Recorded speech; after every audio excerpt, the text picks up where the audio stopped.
Alors, monsieur le maire, chers collègues, oui, je ne voudrais pas que les sujets importants que nous avons évoqués empêchent d'évoquer un autre sujet qui, pour moi, et je pense pour beaucoup d'entre vous, est tout aussi important, c'est celui des droits des femmes, de l'égalité femmes-hommes. Le mois de mars nous offre chaque année l'occasion de nous préoccuper un jour, le 8 mars, des droits des femmes. Comme toutes les commémorations, il a le mérite de faire réfléchir chacun, au moins une fois l'an, à la situation des femmes dans le monde actuel, puisqu'il s'agit d'une journée internationale, mais tout particulièrement chez nous, dans notre pays, dans notre ville.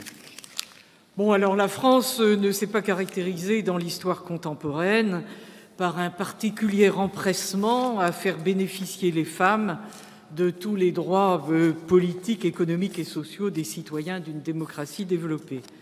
Mais sur le papier, en ce début de XXIe siècle, les choses semblent rentrer dans l'ordre, c'est-à-dire la reconnaissance de l'égalité des femmes et des hommes. Est-ce à dire que ce qui est acquis l'est définitivement et que notre société offre aux femmes les mêmes libertés qu'aux hommes? Reconnaissons que sans une vigilance permanente, les vieux réflexes ont tendance à prendre le dessus. Au-delà de l'affichage de la parité dans les instances de pouvoir, qu'en est-il de la réalité des cercles restreints où la décision se prépare? Au sommet de l'État, le gouvernement est paritaire. Mais à chaque fois que l'on montre le président de la République travaillant avec sa garde rapprochée, on cherche les femmes. Et même dans nos collectivités, quelle difficulté pour obtenir des nominations paritaires quand ce n'est pas obligatoire. Nous avons aussi constaté, avec regret, que dans les 10 plus hautes rémunérations de notre collectivité, il n'y avait plus en 2020 que 2 femmes pour 8 hommes, contre 3 femmes pour 7 hommes en 2019, ce qui n'était déjà pas équilibré. On a du mal à croire que les métiers de la haute fonction publique territoriale seraient trop lourds à porter pour les femmes. Pour nous, le combat pour la liberté et l'égalité des femmes et des hommes, ce n'est pas seulement le 8 mars, c'est tous les jours. Mais je crains, au regard de notre nouveau règlement intérieur, de ne pouvoir consacrer mon propos liminaire à ce thème, au risque d'anticiper sur le rapport objet du point numéro 11 de notre ordre du jour, qui présente le rapport d'activité 2019 avec 2 sous-titres, Développement durable et égalité femmes-hommes. Je l'ai regardé quand même, mais si ce rapport n'évoque l'égalité femmes-hommes qu'en quelques lignes, dans 3 chapitres, l'éducation, la jeunesse et la culture. Il est vrai qu'avec le sport, cela constitue l'essentiel des compétences non transférées à la métropole. Nous y reviendrons. Mais je voudrais donc, pour respecter le règlement intérieur, me situer sur un autre terrain que des faits divers, malheureusement, où des démarches structurées ont mis en relief ces temps derniers. Je veux parler du harcèlement et des abus, sexuels ou pas. L'actualité récente a mis le projecteur sur l'assassinat à Argenteuil de la jeune Alisha, victime de harcèlement scolaire relayé par les réseaux sociaux. Et on a vu que l'actualité, finalement, effaçait déjà ce drame par de nouveaux drames. On redécouvre aussi les cas de suicide d'enfants victimes de harcèlement scolaire. Alors l'Éducation nationale, qui a mis en place depuis plusieurs années un dispositif de prévention et de signalement, estime à 700 000 chaque année le nombre des élèves victimes de ces pratiques. Chaque institution, y compris notre collectivité, a proposé différents moyens, formation, support pédagogique, etc., pour lutter contre ces phénomènes. Mais ces actions mériteraient d'être mieux articulées afin de mieux soutenir les enfants et les familles en détresse. L'école, en tant que lieu d'apprentissage, doit contribuer à permettre aux élèves d'acquérir des références de comportement respectueuses de notre savoir-vivre, dont il ne faudrait pas oublier qu'il est une base de vivre ensemble. Certains projets d'école intègrent ce type de préoccupation.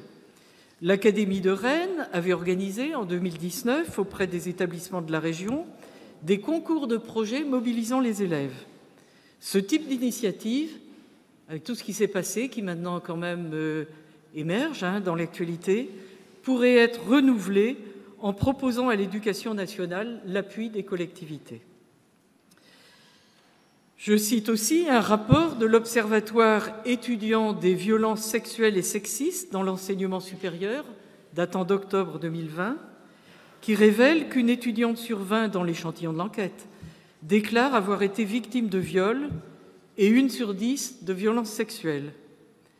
Alors, les établissements d'enseignement supérieur ont mis en place des feuilles d'information, des numéros d'appel, des correspondants, et c'est le cas notamment à l'UBO et à l'ENSTA depuis quelques années.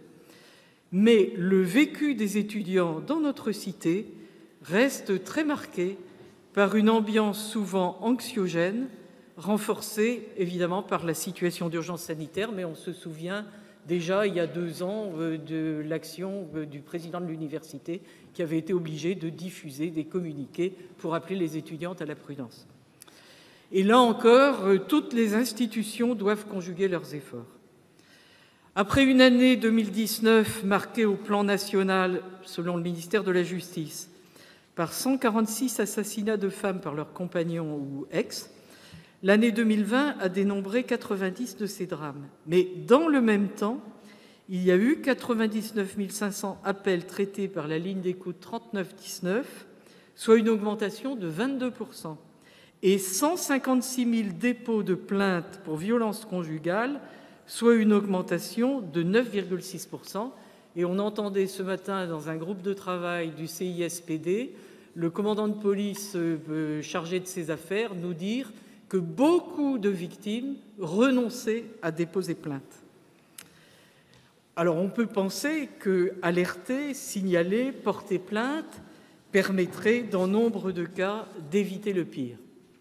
Alors entendons-nous bien, il ne s'agit pas d'importer en France les excès du puritanisme américain. Notre pays a été, dès le Moyen-Âge, la terre de l'amour courtois, qui codifie la séduction en respectant la dignité des femmes. Et cela n'empêche pas, en France comme ailleurs, la permanence des viols, des incestes, des violences familiales. Mais on peut considérer que l'esprit public est plus ouvert à une approche équilibrée de ces questions. Est-ce à dire qu'il n'y a plus de tabou? On a vu ces dernières années certains milieux sortir de l'omerta, qu'il s'agisse des milieux culturels, religieux, académiques. Le monde de l'entreprise aussi s'en préoccupe. S'agissant du secteur public, dans le cadre de la grande cause du quinquennat pour l'égalité entre les femmes et les hommes, les employeurs publics ont été invités à l'exemplarité en matière de prévention et de lutte contre les violences sexuelles et sexistes. Notre collectivité s'est dotée d'un dispositif à l'égard de son personnel. Toutefois, il apparaît que les signalements sont extrêmement rares. 2 à 3 fois par an, nous a-t-on indiqué lors d'une séance de formation des élus. Et il ne s'agissait que des services propres de la collectivité, sans inclure les satellites. Alors il convient d'analyser cette situation pour vérifier que les comportements de harcèlement sont réellement rarissimes, on pourrait s'en réjouir, ou plutôt, comme dans bien des institutions, que la victime est inhibée, voire intimidée. Il y a encore bien des efforts à faire pour libérer la parole. Le dispositif actuel de la collectivité mérite d'être largement amélioré, comme l'ont souhaité les organisations syndicales représentatives du personnel. Nous souhaitons qu'elle soit développée, au-delà de l'existant, dans les futures lignes directrices de gestion 2021-2023. Notre collectivité peut aussi y contribuer, au-delà de son rôle d'employeur, par son action contre le harcèlement et les violences dans l'espace public et la lutte contre les violences familiales. Je souhaite que le Conseil intercommunal de prévention de la délinquance reprenne ce sujet dans sa globalité, en commençant par une évaluation des initiatives déjà prises, par exemple, pour la lutte contre le harcèlement de rue. S'agissant des violences familiales, plusieurs associations présentes à Brest font un travail remarquable. Lorsque nous avons voté pour des travaux dans les locaux actuels du CIDF, nous vous avons interrogé sur les perspectives d'une localisation nouvelle à proximité du commissariat, mais nous n'avons reçu qu'une réponse évasive. Et je ne voudrais pas anticiper sur la délibération 57, donc je m'arrête sur ce point. Nous insistons pour que notre collectivité soit auprès de la police et de la justice un partenaire proactif pour proposer en urgence des relogements discrets aux victimes de violences familiales, souvent avec enfants, au-delà des quotas de chambres d'hôtel d'urgence qui ont été évoqués. Une collectivité est un lieu de pouvoir et l'on sait que le harcèlement, qu'il soit sexuel ou moral, est une forme de l'abus de pouvoir. Quelle que soit la petite parcelle de pouvoir détenue, nous devons être vigilants pour ne pas en abuser. Mais nous avons la chance, en France, de vivre dans une démocratie, nous sommes tous des démocrates ici, où tout pouvoir est balancé par des contre-pouvoirs. La démocratie, c'est bien sûr la décision de la majorité, mais c'est aussi le débat et le contrôle, la responsabilité. Sur ces questions délicates, c'est bien de responsabilité individuelle et collective dont nous avons besoin. Je vous remercie.